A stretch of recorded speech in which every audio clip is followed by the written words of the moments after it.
Hello and welcome to Wednesday's Wellness Tip. I'm Julie Crane and thank you for joining me. Today I'm going to begin a 6-part series that is talking about how to fix headache, brain fog, weight gain, insomnia, gut pain, and joint pain. So if you're experiencing any of those things, then you know how difficult that can be to have daily headaches or experiencing brain fog and not being able to think, or not sleeping well, or experiencing gut or joint pain. So oftentimes we may mistakenly relate this to gluten intake or too much sugar or not enough exercise, or even just consider it's part of aging, that it's just something that we can expect. And that can be hard to get to that point, to just think this is what life is going to be like. But hopefully today I'm going to be able to provide you with some information that can help you improve these, if not eliminate. So what is the big key to optimal health? It's proper hydration. Proper hydration can help elevate your smarts, so it helps your cognitive performance both at school and at work. It can protect you from injuries and concussions, and it can also protect from chronic and autoimmune disease. So there are wonderful reasons to try to maintain proper hydration. Now, for years we have been told that in order to be properly hydrated, we just need to drink, 8 glasses of water a day. Or, I've heard drink half of your body's weight in ounces, or drink a gallon of water a day. And while it is true that you are a body of water, I am a body of water, and by most modest estimates, we're approximately about 65% water. But what I'd like us to talk about today is really considering hydration from the quality perspective, not necessarily just the quantity perspective, because that's kind of been where the focus has always been, is really just with quantity. So the challenge is that if you're not hydrated, everything else that you do to try to stay healthy is going to be undercut. So even though you may be exercising, eating right, managing your stress, and getting enough sleep, if you're not hydrating your body well, those beneficial things will not be able to help you as much as they could if you were in a good hydrated state. And they estimate about 75% of us, of Americans, are dehydrated. So low-grade dehydration is kind of an epidemic, is what the doctors tell us. It's out there and it's omnipresent, yet it's not really talked a lot about when you end up going in to find out what's the matter with you, when you're experiencing some of these things. So, and with our current modern living conditions, it's really tipped into new levels. So what do I mean by our current modern living conditions?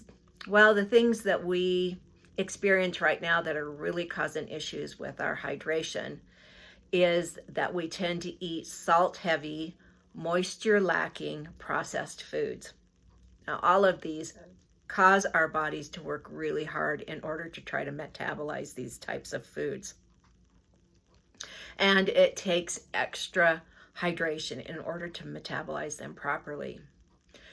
Our diets consist of, or don't consist, and are lacking in, hydrating greens and fruits. And so this ends up just leaving us parched and dried out.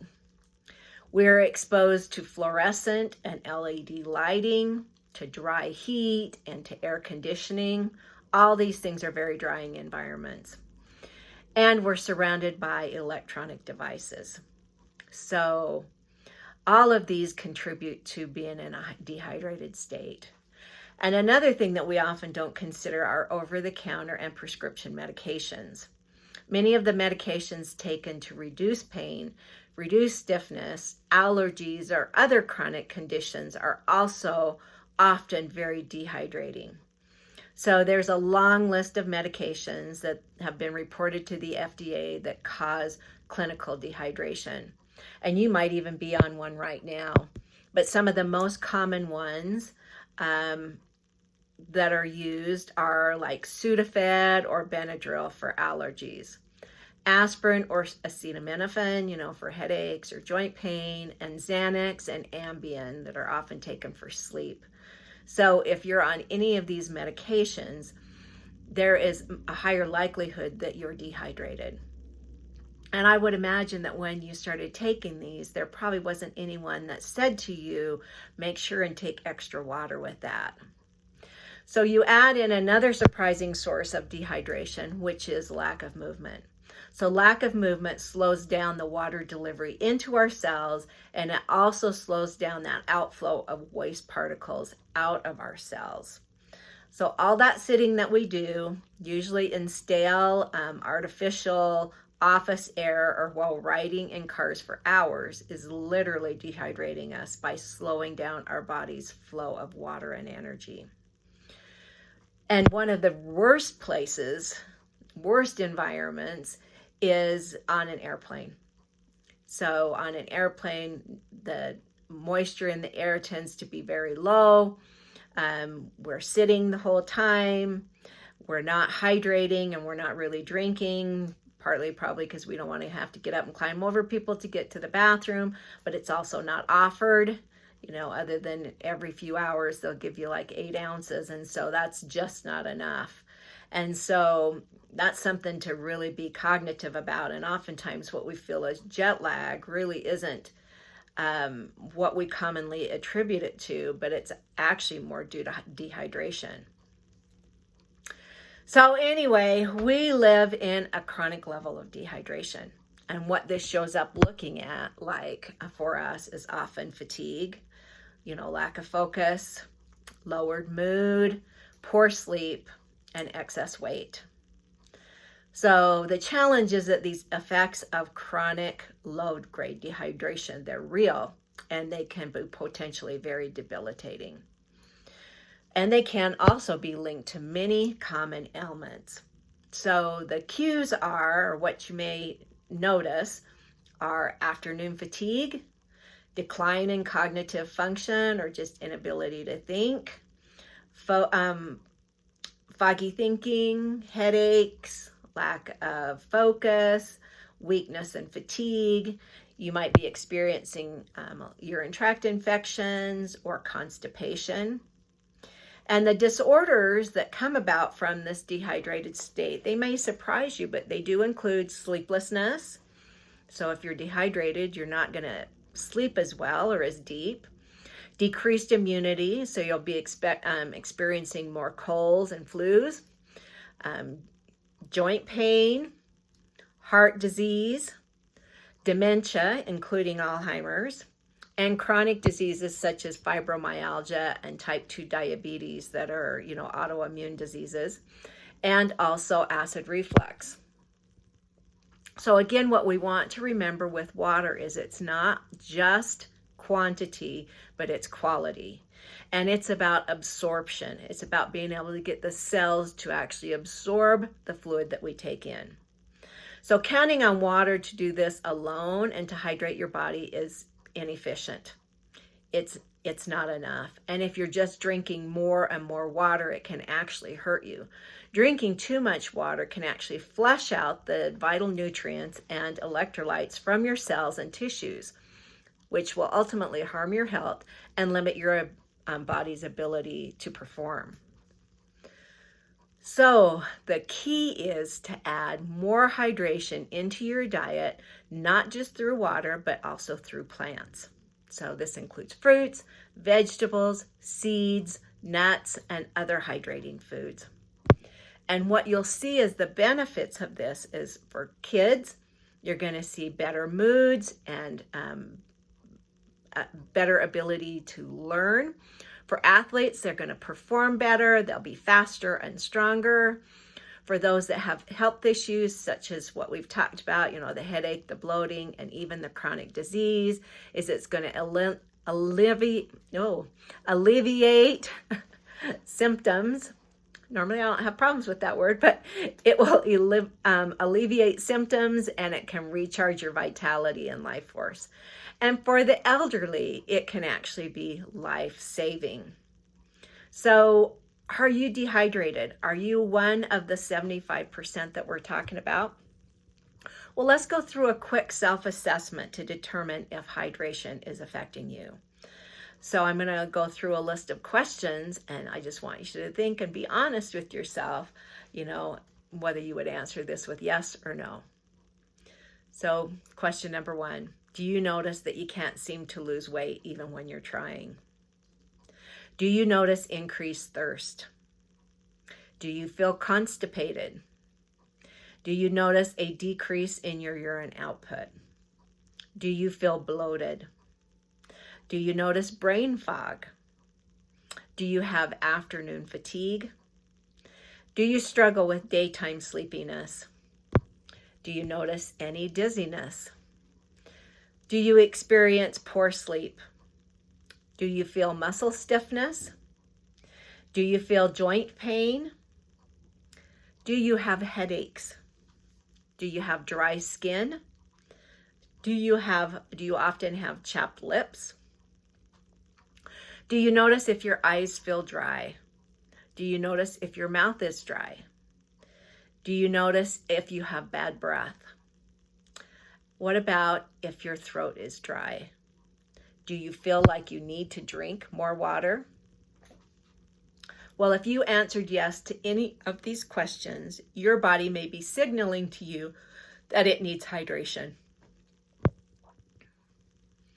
So plant water hydrates best. Plant water hydrates best. Plants, leafy greens, fruits, vegetables, roots, and seeds. Consuming water contained in plants is actually better than drinking water alone.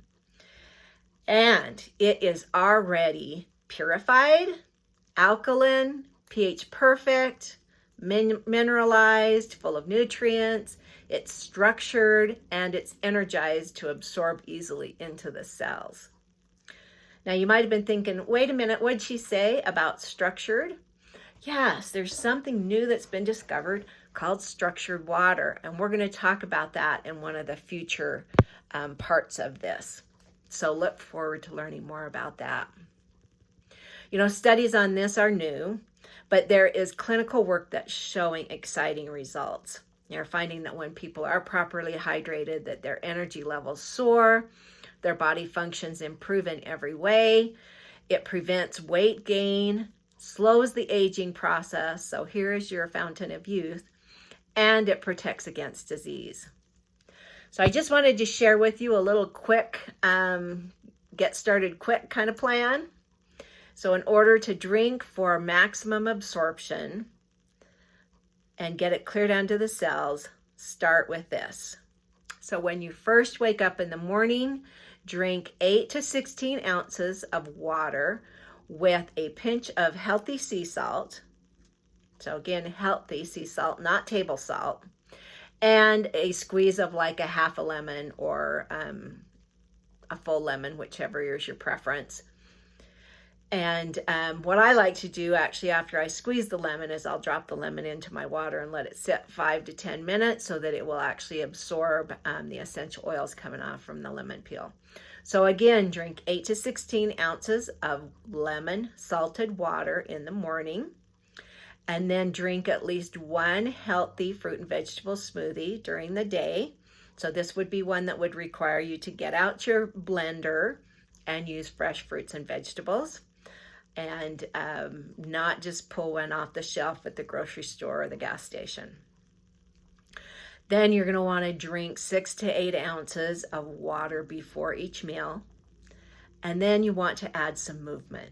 So if you're not already in an exercise program, start to move. This can be low impact, walking, a little bit of dancing with the radio. We're going to go into more detail about specific movements in the sixth, in part 6 of this series. But you can get started by any kind of movement. So you're going to want to look for, when you eat too, look for foods that have higher water content.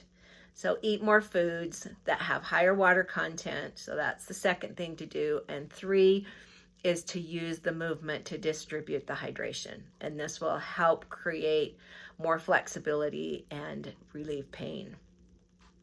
So a lot of this information I just want to share with you came from this book. If you're interested in learning more about their plan, they have patient case studies and other information in this book. I thought it was really great and enlightening, and I learned a lot. But this book is called QUENCH, and it's by Dana Cohen, who is an MD, and Gina Bria. So anyway, I will put that in the description below so that you can check that out. And that's all I have for today. And I hope to see you again as we go to part 2 and learn more about how you can improve your health through hydration. Thanks. Have a great day.